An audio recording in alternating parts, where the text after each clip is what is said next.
Hey, didn't see you there. Well, I'm Ishak Ali. And I'm Harry. And I'm Geordie. And I'm Zion. And today we're going to be showing you how to survive in the unforgiving terrain of the Australian outback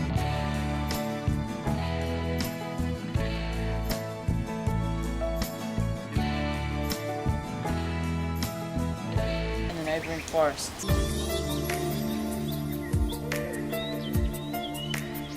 When surviving in the wild, it is crucial that you can maintain an adequate water level. If you fail to do this, you could find yourself suffering from heat exhaustion, heat stroke, or extreme thirst, each of which could severely compromise your chances of survival. Behind me, I have an Australian boab tree. Now these boab trees may have originated in Africa, more specifically Madagascar, but they've managed to find themselves here in Australia. These boab trees are really well known for the amount of water they keep in their big, thick trunks. But unfortunately, without the right tools to do so, it's extremely hard to access this plentiful supply of water.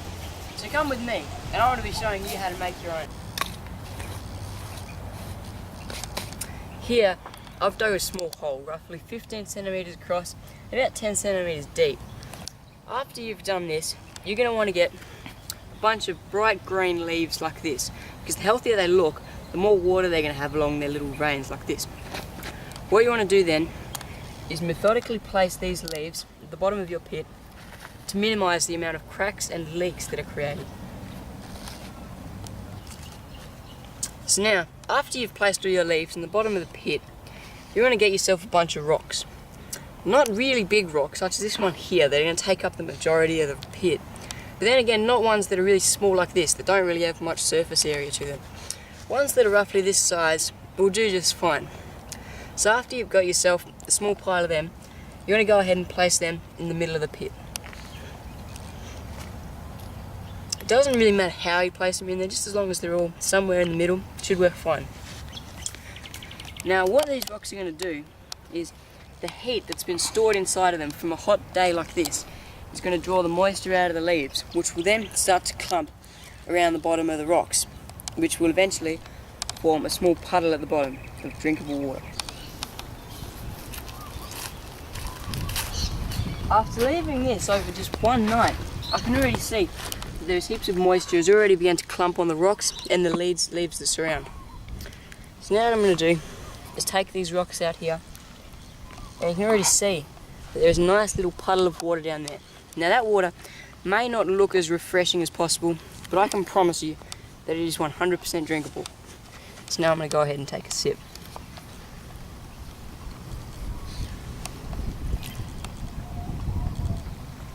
It's refreshing.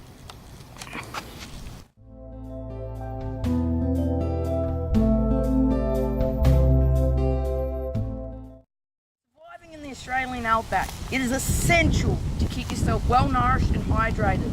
Being in the Australian outback, there is an abundance of fruit trees, and these fruit trees hold an astonishing amount of minerals and vitamins, essential to keep us going throughout the day.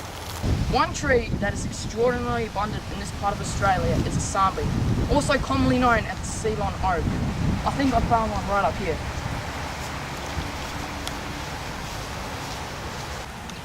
Here, I think I found two of the sambi's fruits. Now, these little fruits are very nutritious and hold a vast amount of minerals. Simply open one, you pierce it with your fingernail, and take the skin off.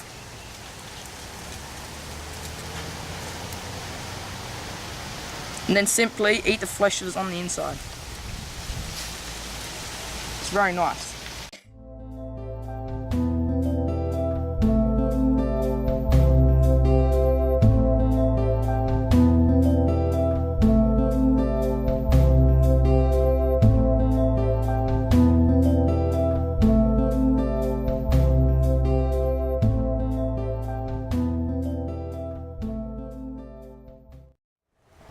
One of the most important things when surviving in the wild is to stay hydrated, and to do that you'll need water. One good way to find water is to look for green luscious vegetation like that behind me, and that'll be our best bet for finding water.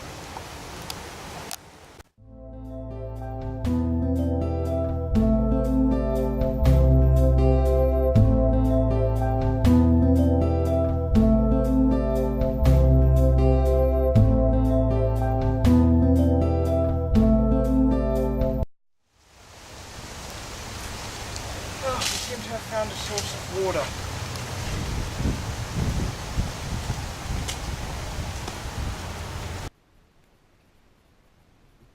Unfortunately, this looks extremely stagnant, and if I drink it, it's likely I'll get sick, and that will not be good for survival at all. Looks like we're gonna have to keep looking.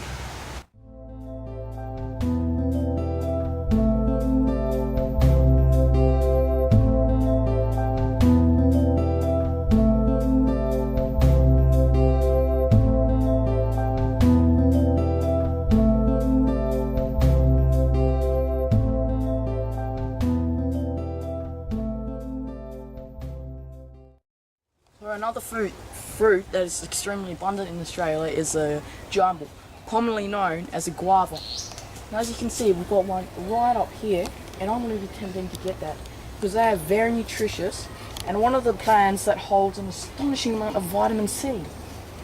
So, the simple way to get it would be to grab this branch here, eventually leads on to the other branch. I'm just going to pick it off here. You can actually see it resembles the shape of an apple.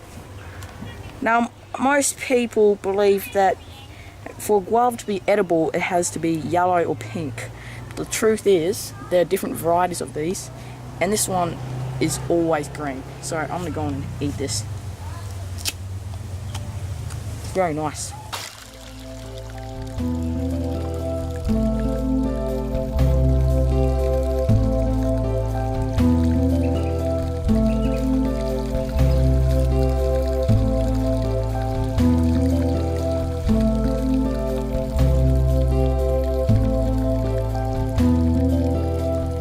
Here we have an Australian python. Now, this is a very rare sight in Australia, and usually we would go and attempt to kill this python and eat the food that it holds, but seeing its daunting size and its hard to reach position, I don't think we'll be getting near that today. But for the meantime, it's a beautiful creature to look at.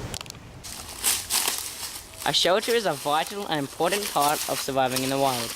And seeing that night is fast approaching, we need to start gathering some resources that will aid in the construction of one. Geordie over here has already started to gather some of the basic resources needed for the night. These palm fronds will provide a strong, firm base structure for the shelter that we're going to make.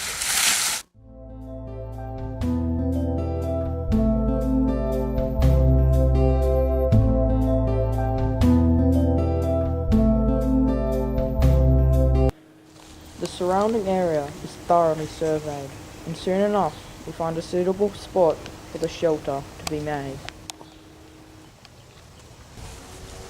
So by using some of Mother Nature's beautiful resources and finding some sturdy plant fibres, we were able to create a sound little shelter that should be able to protect us from the elements.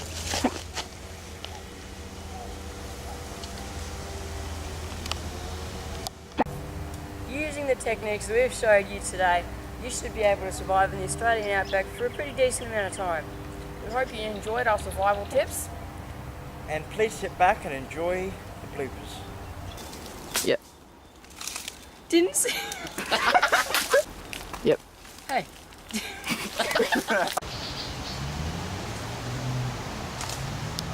It appears we found a source of water.